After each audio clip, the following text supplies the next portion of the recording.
Annyeongsayo! Grade 1 pupils, ya? Bangawo! We will be your tour guide this morning. We will tell you about the things you will see. We promise that you're going to enjoy your stay here in Korea. But first, let us tell you a brief history about our country. The Korean Peninsula was unified by Silla dynasty in 668 AD. During the 12 centuries of independence, the Korean people developed a strong sense of identity that is distinct from China and Japan. In 1910, Japan colonizes Korea, ending their independence. Korean nationalist groups arise, hoping to regain their independence.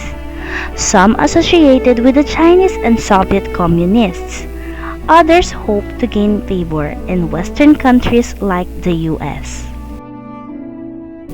In 1945, World War II ends. Japan was defeated and their 36 years occupation of Korea ends. An agreement was reached to fill the power vacuum. The Soviet leaders installed Communist Kim Il-sung and the US for the southern half, installing anti-communist Syngman Rhee in the south. This created a de facto divide on the 38th parallel. Mistrust on both sides and the emerge of Cold War prevents cooperation on countrywide elections to keep Korea unified.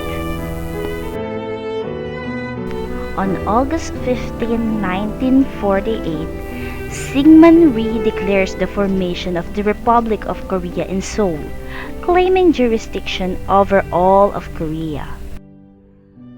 25 days later, Kim Il-sung declared the formation of the Democratic People's Republic of Korea in Pyongyang, also claiming jurisdiction over all of Korea. June 25, 1950.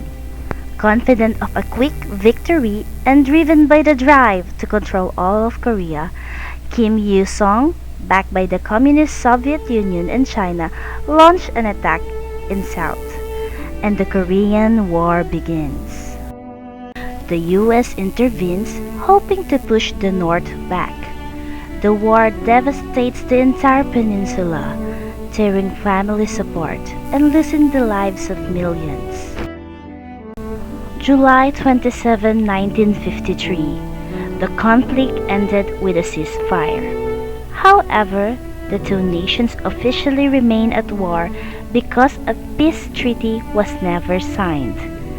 The only separation between the North and the South is a 2.5-mile wide demilitarized zone, the most heavily fortified border in the world. Over the next few decades, both Koreans rebuilt.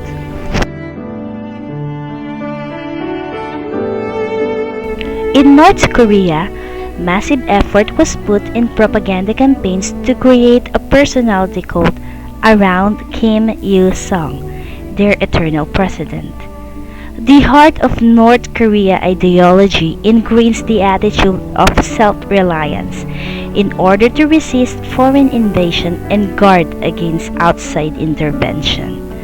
The North provides medical care, education, and housing to its people. In July 8, 1994, Kim Il-sung's death triggered intense national mourning.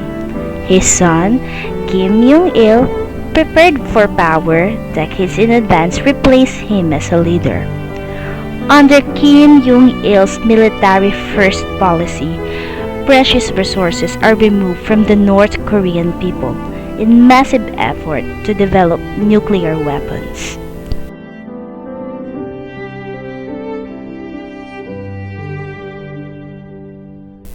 In less than 6 decades, South Korea has risen like a phoenix to the ashes to become an economic firehouse and seen substantial development in education and culture. Since the 1960s, South Korea was developed from one of the poorest to one of the world's wealthiest nations. Let us walk you through the life in South Korea.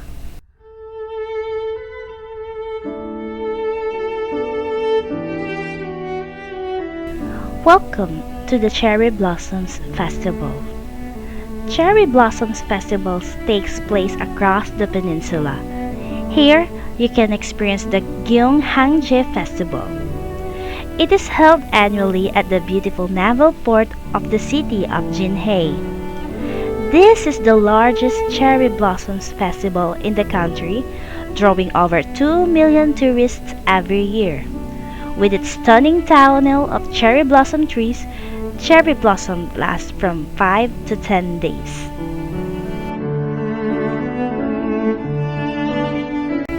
Our next stop is the Tabor Sun Mountain Snow Festival. It offers a fantastic world of white snow at the Tabersan Mountains. There are also a wide variety of amusement facilities such as snow tunnel, slide and rafting area, as well as snow and ice sculptures.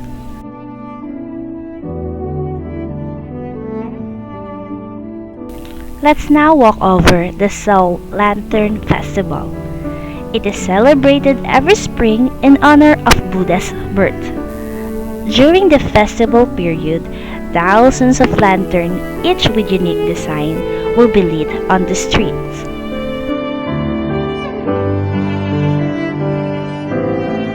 Our last stop will be the Gyeongbokgung or the Gyeongguk Palace. It was the main royal palace of the Joseon dynasty. It continued to serve as the main palace until the premises were destroyed by fire during the Imjin War. It was abandoned for 2 centuries. However, in the 19th century, it was restored.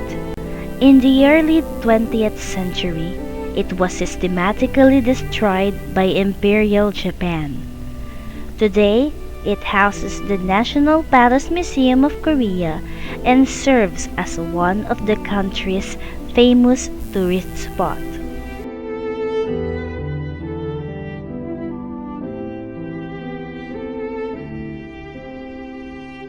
This is the end of our tour. Thank you for your attention, everyone.